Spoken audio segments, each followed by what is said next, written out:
La nage libre permet aux nageurs de nager dans n'importe quel style.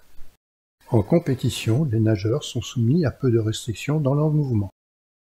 Lorsqu'ils nagent en nage libre, une partie du nageur doit couper la surface de l'eau tout au long de la course, sauf dans les 15 premiers mètres, après le départ et après le virage.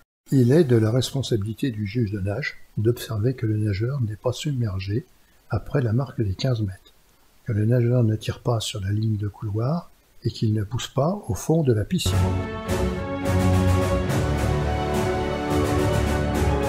À la fin de chaque longueur, le nageur doit toucher le mur de n'importe quelle manière tant que le contact est établi avec celui-ci.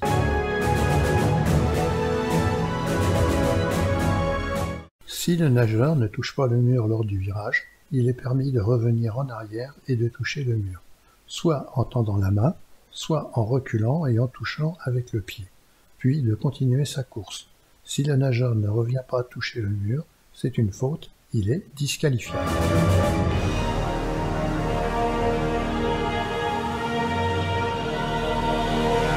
Le nageur a terminé la course lorsqu'une partie quelconque de son corps touche le mur à la fin de la distance prescrite. Le nageur n'est pas autorisé à toucher le mur en étant submergé à l'arrivée. Il s'agit d'une violation des règles. Concernant le règlement de nage libre, il est important de se rappeler qu'une partie du nageur doit toujours couper la surface de l'eau, sauf dans les 15 premiers mètres, après le départ et après chaque virage. Le nageur peut virer de n'importe quelle manière.